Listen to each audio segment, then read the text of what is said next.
What's up, polish friends? If you're new here, I'm Summer or at Always Polish Life on Instagram. Mooncat just came out with their fall 2024 collection. I've been waiting for a release for Mooncat for a while now. I know we all have. And I bought 3 polishes from this collection. I'm going to show you, but I also have non-buyer's remorse. Stay tuned to see what I'm talking about.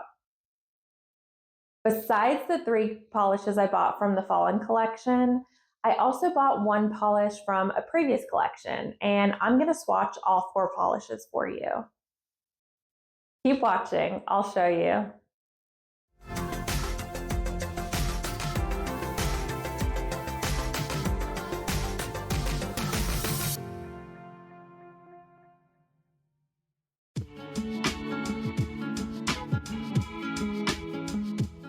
My 4 polishes came securely in this galactic style box, and 3 of the polishes are from the new Fallen collection.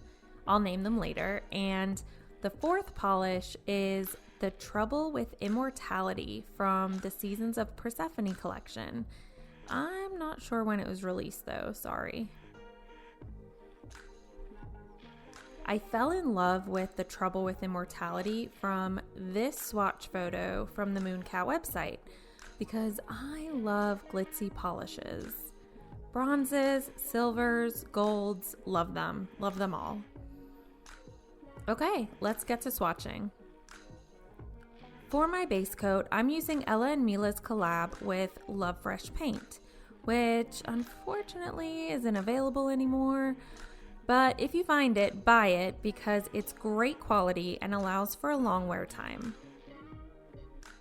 First, I'll be swatching the Trouble with Immortality. And look at that glitz and glamour. Absolutely delicious.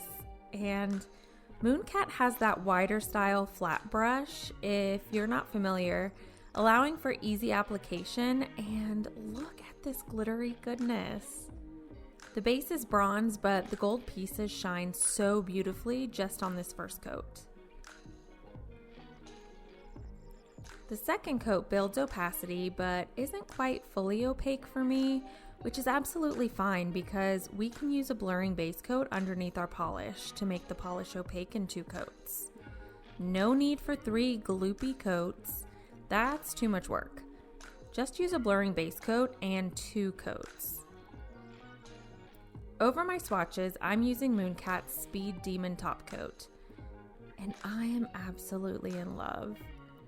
This is an effortless, blingy mani meant for fall. From the Fallen collection, I first picked After the Rain, described as a glimmering periwinkle, and I'm just a sucker for a purple polish, even though I don't wear purple polishes that often. But just look at the red and gold glimmering throughout the periwinkle base. It's absolutely mesmerizing. The second coat deepens the shimmer, but still shows my nail line, which I love that for ethereal shades. I used to be obsessed with making polishes opaque, but now I love my nail line showing, so I like this option because again, we can always reach opacity with that blurring base coat. And I see greens and golds and reds. This is just beautiful. Let me know what you think in the comments. The next polish, and the one I was most excited for, is Witch Hazel. It's described as a peachy yellow shimmer, and just like glitzy polishes, I'm a sucker for light peachy shades, which is why I think I fell for Witch Hazel in the first place. And with that first swipe, this polish lights up my nail. Definitely seeing that yellow shine through, which I'm not mad about because it gives a level of dimension that I am definitely here for. The second coat flows on the nail flawlessly, lights up the nail just as beautifully as the first coat, and is almost opaque, but not quite. Under my ring light, the yellow really pops, but under the fluorescent lighting of my office at work, I think the peach would come through more strongly. What do you think? Let me know in the comments. Last but not least, and spoiler alert, this became my favorite, it's Memento Mori, which translated means remember you must die. Yikes. I know. All the colors and all the shades we have of nail polish in the universe, and I absolutely love these white shades. And this white shade has this lovely sprinkle of red in it. Not overpowering, just a sprinkle. And the formula on really all three of these is really easy to use. Not gloopy, not too runny, making it easy to paint the nail perfectly. Oh yeah, this is my fave. Some might call me boring, but it's giving clean and classy vibes that I just have to have in my life and on my nails. So that's the 3 fallen polishes I bought, but I will say there's a couple shades I passed on that I wish I hadn't.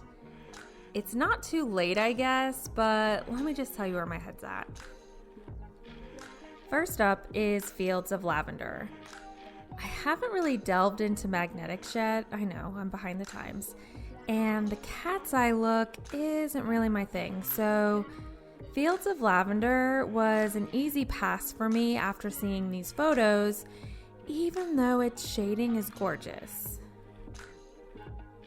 But then I saw none other than Crystal at Love Fresh Paint's Real Velvetizing Fields of Lavender on Instagram, and now I'm regretting all my life choices. I even bought the famous magnet from her Amazon storefront so that I can make my 2 other magnetic polishes have that velvety effect. But man, look at that. I really need this one in my life, especially for fall. The second polish I regret not buying from the Fallen collection is Jewel Beetle, and here's why. These are the swatches from Mooncat's website, and they're okay, but I didn't feel the specialness of this polish until I saw these swatches from Sam, or Morbidly Manicured, on Instagram.